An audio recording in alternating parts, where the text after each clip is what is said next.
Neste vídeo eu quero introduzir a ideia de polinômio. Pode parecer uma palavra chique, polinômio, mas na verdade é uma expressão que contém muitos termos variáveis ou constantes que são levados a expoentes diferentes de zero. Então pode parecer complicado.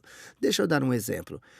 Se eu te der x ao quadrado mais um é um polinômio. Na verdade, isso é um binômio, porque existem só dois termos. O termo polinômio é mais genérico, é essencialmente dizer que você possui alguns termos. Poli quer dizer alguns. Esse é um binômio. Se eu disser 4x ao cubo menos 2x ao quadrado mais 7, isso é um trinômio. Tenho três termos aqui. Deixa eu dar apenas mais um sentido concreto do que é e do que não é um polinômio. Por exemplo, se eu tivesse x elevado a menos meio mais um, não é um polinômio. Não é um polinômio. Isso não significa que nunca verá isso quando estiver trabalhando álgebra ou matemática, mas não chamaríamos isso de um polinômio porque possui um expoente negativo e fracionário. Ou se te desse a expressão y vezes a raiz quadrada de y menos y ao quadrado. Mais uma vez, não é um polinômio porque possui uma raiz quadrada, o que é essencialmente elevar algo a meio. Então, todos os expoentes terão que ser negativos. Mais uma vez, nenhum desses são polinômios. Agora, quando estamos lidando com polinômios, teremos algumas terminologias. E você pode já estar ou não familiarizado com isso, então eu vou mostrar agora para você. A primeira terminologia é o grau de um polinômio. É o grau de um polinômio. Essencialmente, é o maior expoente que temos no polinômio. Por exemplo, aquele polinômio ali é um polinômio de terceiro grau. O que é isso? Bom, polinômio não precisa continuar escrevendo. Polinômio. Por que esse é um polinômio de terceiro grau? Porque o maior expoente que temos ali é o x elevado à terceira. Então é onde identificamos que é um polinômio de terceiro grau. Esse aqui é um polinômio de segundo grau. Segundo grau. E esse é o termo de segundo grau. Agora, algumas outras terminologias ou palavras que precisamos saber, independente dos polinômios, são os termos independentes das variáveis. E acho que você já sabe, esses aqui são termos variáveis. Esse é um termo independente. Independente. Aquele ali é um termo independente. E então a última parte do polinômio de forma adequada é entender os coeficientes de um polinômio. Deixa eu escrever um polinômio de quinto grau aqui. Vou escrever de uma forma talvez não convencional. Não vou fazer isso em ordem. Então vamos apenas dizer que é um x ao quadrado menos 5x mais 7x à quinta menos 5. Então, mais uma vez, esse é um polinômio de quinto grau. Por quê? Porque o expoente mais alto em uma variável aqui é 5. Isso nos diz que é um polinômio ao quinto grau. E você pode dizer, bom, por que nós nos importamos com isso? E, pelo menos na minha cabeça, a razão pela qual me importo com o grau de um polinômio é porque quando o número fica maior, o maior termo de grau é o que realmente domina todos os outros termos. Vai aumentar mais rápido ou se tornar negativo mais rápido, dependendo se tem um sinal positivo ou negativo na frente. Mas geralmente vai dominar todo o resto, realmente te dá um senso para o quão rápido a expressão inteira cresceria ou decresceria no caso de ter um coeficiente negativo. Acabei de usar a palavra coeficiente. O que isso significa? Coeficiente. E já usei ela antes, quando a gente estava apenas falando de equações lineares. E coeficientes são apenas termos que estão multiplicando os termos variáveis. Por exemplo, o coeficiente nesse termo aqui é o menos 5. É um menos 5. Você tem que lembrar que temos um menos 5, então consideramos um menos 5 para ser o coeficiente inteiro. O coeficiente nesse termo é um 7. Não há coeficiente aqui, é somente um termo independente de x menos 5. E aí o coeficiente no termo x ao quadrado é 1. O coeficiente é 1, está implícito. Você está assumindo que é 1 vezes x ao quadrado. Agora, a última coisa que quero introduzir a você é só a ideia de uma forma padrão de um polinômio. Forma padrão de um polinômio. Nenhum desses irá te ajudar a resolver exercícios com polinômio ainda, mas quando falamos sobre resolver exercícios com polinômios, posso usar algumas dessas terminologias, ou seu professor pode usar alguma dessas terminologias. Então é bom saber do que estamos falando. A forma padrão de um polinômio basicamente lista os termos em ordem decrescente de grau. Então essa é uma forma não padrão. Se eu fosse listar esse polinômio na forma padrão, colocaria esse termo primeiro. Então eu escreveria 7x à quinta. Qual o próximo grau mais baixo? Bom, tem esse termo x ao quadrado, não tem um x à quarta ou um x à terceira aqui, então será mais 1. Bom, não tenho que escrever 1. Mais x ao quadrado, e então tenho esse termo, menos x. Aí tenho esse último termo aqui, menos 5. Essa é a forma padrão do polinômio, onde você tem uma ordem decrescente de grau. Agora vamos fazer algumas operações com esses polinômios. Isso vai ser um super kit de ferramentas útil mais tarde na sua carreira algébrica ou até em matemática. Então vamos só simplificar alguns dos polinômios. E nós meio que já vimos isso em vídeos anteriores, mas acho que vai te dar um melhor senso, especialmente quando temos esses graus altos aqui. Então vamos dizer que queira somar menos 2x ao quadrado mais 4x menos 12. E vou somar isso ao 7x mais x ao quadrado. Agora, a coisa mais importante para lembrar quando simplifica esses polinômios é que você somará os termos da mesma variável e com o mesmo grau. Vou fazer um outro exemplo em um segundo, onde tenho que multiplicar variáveis se envolvendo nessa situação. Mas de qualquer forma, eu tenho esses parênteses aqui, mas eles realmente não estão fazendo nada. Se eu tivesse um sinal de subtração aqui, teria que distribuir a subtração, mas eu não tenho. Então, realmente posso simplesmente escrever isso como menos 2x ao quadrado mais 4x menos 12 mais 7x mais x ao quadrado. E agora vamos simplificar. Vamos somar os termos de mesmo grau. E quando eu digo mesmo grau, também tem a ver com a mesma variável, são os termos semelhantes. Mas nesse exemplo só temos a variável x, então vamos somar. Vamos ver, tenho esse termo x ao quadrado e tenho esse termo x ao quadrado. Então posso somá-los. Tenho menos 2x ao quadrado, eu vou só escrevê-los juntos. Menos 2x ao quadrado mais x ao quadrado. Então deixa eu pegar os termos de x. Então tem 4x e 7x. Isso é mais 4x mais 7x. E, finalmente, só tenho esse termo independente aqui, menos 12. E se eu tiver menos 2 de alguma coisa e adiciono 1 da mesma coisa a isso, eu tenho o quê? Menos 2 mais 1 é menos 1x ao quadrado.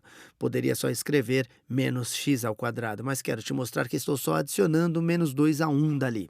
Tenho 4x mais 7x, que dá 11x. E então, finalmente, tenho meus termos independentes, menos 12. Acabo com 3 termos. Polinômio de segundo grau. O coeficiente liderando aqui, o coeficiente no termo de grau mais alto na forma padrão, já está na forma padrão, é menos 1. O coeficiente aqui é 11, o termo independente é 12 negativo. Vamos fazer outros desses exemplos. Acho que você está tendo uma ideia geral. Deixa eu fazer um exemplo um pouquinho mais complicado.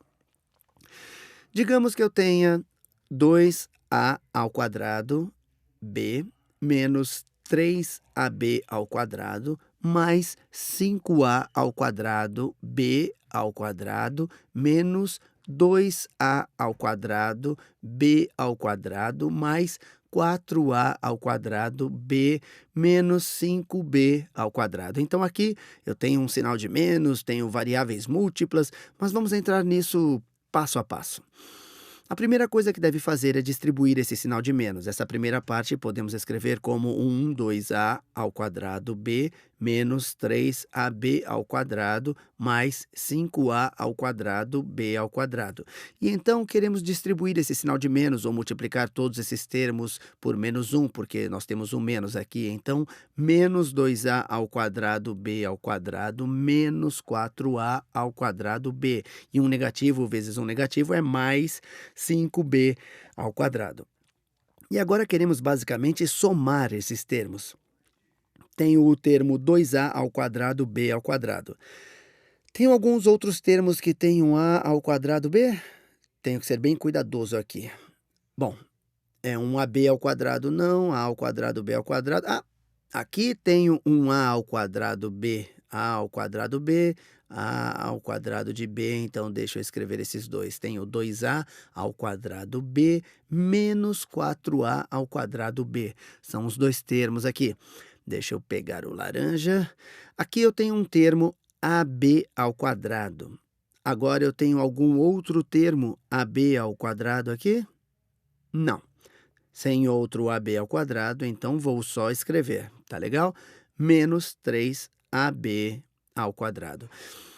E agora vamos ver, eu tenho um termo a ao quadrado b ao quadrado aqui. Tem outros? Bom, com certeza, o próximo termo é um termo a ao quadrado b, então deixa eu escrever isso. Mais 5a ao quadrado de b ao quadrado menos 2a ao quadrado b ao quadrado, certo? Só escrevi esses dois. Então, finalmente, tenho esse último termo b ao quadrado aqui, mais 5b ao quadrado. Agora eu posso somá-los. Esse primeiro grupo aqui, dessa cor roxa, 2 de alguma coisa menos 4 de alguma coisa vai ser menos 2 da mesma coisa. Então, vai ser 1 menos 2a ao quadrado b. Esse termo aqui não vai se somar a nada, 3ab ao quadrado. E então podemos somar esses dois termos. Se eu tiver 5 de alguma coisa menos 2 de alguma coisa, terei que ter 3 daquela coisa. Mais 3a ao quadrado b ao quadrado. E então, finalmente, tem um último termo, mais 5b ao quadrado. E terminamos. Simplificamos esse polinômio. Aqui, colocando isso numa forma padrão, você pode pensar nisso de formas diferentes. A maneira que eu gostaria de pensar nisso é talvez o grau associado do termo. Talvez possamos colocar isso primeiro, mas isso vai de acordo com a maneira como quiser. Então, esse é um 3a ao quadrado, b ao quadrado, e se quiser pode colocar um termo a ao quadrado b ou ab ao quadrado primeiro, 2a ao quadrado b, então você tem o menos 3ab ao quadrado, e temos só o termo b ao quadrado aqui, mais 5b ao quadrado, e terminamos, simplificamos esse polinômio. Agora, o que eu quero fazer são alguns exemplos de construção de polinômio. E, sério, a ideia é dar para você uma apreciação do porquê polinômios são úteis, representações abstratas. A gente vai usar isso todo o tempo, não só em álgebra, mas mais tarde em cálculo e basicamente em tudo. São muito bons para você se familiarizar com eles. Mas o que quero fazer nesses 4 exemplos é representar a área de cada uma dessas figuras com um polinômio. E vou tentar combinar as cores o máximo que conseguir. Então, aqui, qual é a área? Bom, essa parte azul aqui, a área ali é x vezes y. E então, qual é a área aqui? Vai ser x vezes z. Então, mais x vezes z. Mas temos dois deles. Nós temos um x vezes z e então temos um outro x vezes z. Poderia só somar um x vezes z aqui, ou poderia só dizer mais 2 vezes x vezes z. E aqui nós temos um polinômio que representa a área dessa figura aqui. Agora vamos fazer o próximo. Qual é a área aqui? Bom, eu tenho um a vezes b. A, b. Isso parece um a vezes um b de novo, mais ab. Parece um AB de novo, mais AB. Na verdade, eu acho que eles desenharam um pouco esquisito isso aqui. Bom, eu vou ignorar esse C aqui, tá bom? Talvez eles estejam nos falando que isso aqui é C, isso aqui, porque é a informação que nós precisaríamos. Talvez estejam nos falando que essa base aqui, esse aqui é C, porque nos ajudaria. Mas se a gente assumir que esse é um outro AB, o que eu vou assumir para o propósito desse vídeo, então temos esse último AB. E então temos esse A vezes C. Essa é a área para descobrir. E, obviamente, podemos somar esses 4 termos. Isso é 4AB, e então temos mais AC. E fiz a suposição de que isso foi um erro de digitação, que na verdade naquele C estavam dizendo a largura desse pequeno quadrado aqui. Não sabemos se é um quadrado, é só se A e C são os mesmos. Agora vamos fazer. Como descobriremos a área dessa área rosa? A gente poderia pegar a área do retângulo inteiro, o qual seria 2xy, e então poderíamos subtrair a área desses dois quadrados. Então, cada quadrado tem uma área de x vezes x, ou x ao quadrado. E temos dois desses quadrados, então é menos 2x ao quadrado. E finalmente vamos fazer esse aqui. Parece uma linha dividida. Então, a área desse ponto, dessa área aqui, é A vezes B. Então, é AB. E então, a área aqui parece que também será AB. Então, mais AB. E a área aqui também é AB. Então, a área aqui é 3AB. De qualquer forma, espero que tenhamos feito um aquecimento com os polinômios.